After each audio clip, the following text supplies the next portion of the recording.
Waandishi wa habari, leo saa 11 alfajiri nimefanya ziara katika baadhi ya vituo vya mabasi yanayo kwa kasi kuanzia Gerezani hapa Kimara, na nikitoka hapa naelekea pale Mbezi mwisho. Hapa tupo na jeshi la polisi, lakini zaidi RPC pamoja na RTO wa Kinondoni.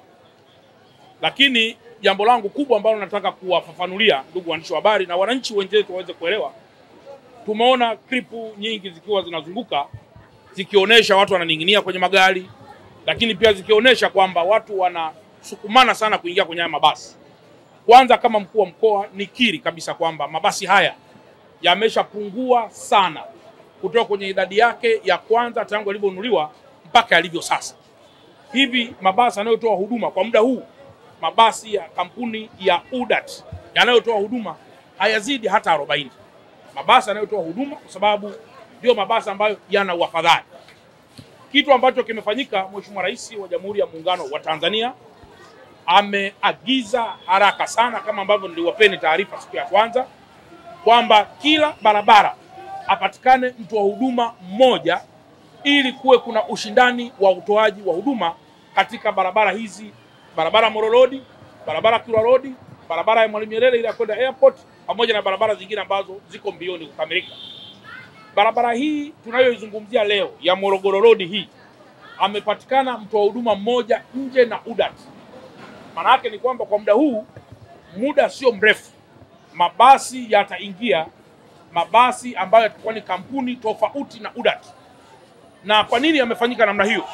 Imefanyika namna hiyo ili apatikane mtu mwingine mwenye nguvu, mwenye uwezo wa kiteknolojia wa kuweza kuingiza mabasi haya. Mwanzoni, kama mnakumbuka vizuri, UDAT, serikali na hisa kwenye UDAT.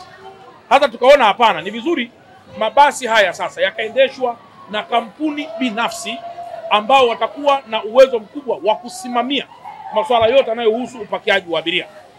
Lakini barabara ya Kilwa Road, ndugu zangu waandishi wa habari, na yenyewe tulisema ifikapo tarehe 15 mwezi wa 8 kutakuwa tayari kuna mabasi mapya yanayoingia kutoka nchini China. Ninayo furaha pia kuambia kwamba kweli ilipofika tarehe 15 magari yote yalikuwa yako kwenye bandari ya Dar es Salaam. Baada ya hapo ilikuwa ni kuanza kushughulika na masuala mengineyo, ikiwemo mambo ya import duty, mambo ya VAT, ili tuweze kuyatoa kwa release order moja ya mabasi yaweze kufanya kazi. Mabasi ya kampuni ya Moffat kwa njia ya Kilwa Road yaliyokwisha fika mpaka sasa yako 151, na mara ya kwanza tarehe 15 yaliingia mabasi 99. Hivi ninavyozungumza tumeyatoa yote bandarini, yako kwenye yadi ya pale Mbagala, ili kuyapata vibali vyote maalum na yaweze kuingia barabarani. Ninayo furaha pia kuambia kwamba Mungu akijalia, kwa namna ambavyo Mheshimiwa Waziri Mkuu amepata pia maelekezo kutoka kwa mamlaka na kutusimamia sisi, wiki hii mpaka wiki ijayo mabasi ya kampuni ya Moffat yatakuwa tayari yamekushaingia barabarani kwa ajili ya kufanya kazi kwa ile njia Mbagala.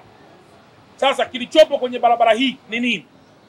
Tulichokiamua kwenye barabara hii mpaka muda huu, kwa kuwa mabasi haya ni machache, na kwa kuwa mabasi haya demand yake imekuwa ni kubwa kuliko supply, tulichokifanya sasa, tumekushakaa na kampuni inayotoa huduma barabara ya Kilwa Road, ili angalau sasa baadhi ya mabasi yaanze kutoa huduma kwenye barabara hii ya Morogoro Road. Halafu mabasi ya Morogoro Road yatakapokuwa yamefika, mabasi haya ambayo tutakuwa tumeyaomba kutoka kwenye ruti nyingine yataendelea na ruti nyinginezo. Kama serikali, kuna baadhi ya vitu pia tunaweza tusiwe perfect, na tukiwa wenzetu tu wa private sector, kuna baadhi ya vitu pia wanaweza siwe perfect. Na ndio maana sasa huduma hizi zitatolewa kwa ubia, ili sasa tusile hasara wala tusiingize tena kwenye mabasi mabovu, na imewekwa sheria maalum mabasi yakae muda gani na muda gani mabasi yaweze kuongezeka. Kwa ndugu zangu waandishi wa habari, nimeona niwaeleze haya, na kwamba Watanzania wa Dar es Salaam waendelee kuvumilia kidogo. Tumeona baadhi ya clip wanasema hatuitaki CCM, hatutaki mama. Mimi naomba niwaeleze ukweli kwamba hizi ni hasira za muda mfupi, na mara serikali itakapokuwa imeingiza mabasi haya, naamini kabisa, kwa sababu leo serikali hata tusema hatuitaki CCM, sawa, CCM usipoitaka maana yake ni kwamba ndio mbadala wa mabasi? Hapana. Lazima tutatue mambo haya kwa kutumia kauli moja, kwa kutumia ushirikiano, kwa kujua kwamba hatuna nchi nyingine. Mabasi haya yanapoanza miaka mingi nyuma watu wengi sana waliyabeza na kuonesha kwamba ni mradi wa aina gani, lakini kadiri siku zinavyozidi kwenda wamekuja kujua kwamba basi haya kumbe ni msaada mkubwa mno, na mnachokiona leo ni kwa sababu demand ni kubwa ya mabasi hayo, ndio maana wanasukumana mlangoni. Ingekuwa sio kitu kizuri wala usingemwona mtu anaingia kwenye hayo mabasi. Kwa hiyo kwa sababu ni huduma nzuri, ndio maana kila mmoja anayapenda mabasi hayo. Kwa hiyo hakuna namna, serikali lazima kwa namna yote isimamie jambo hili. Na katika hili namshukuru sana Mheshimiwa Waziri Mkuu wetu wa Jamhuri ya Muungano wa Tanzania ambaye amekesha usiku na mchana kuendesha vikao vya namna ya kuweza kutatua jambo hili kwa njia ya kudumu.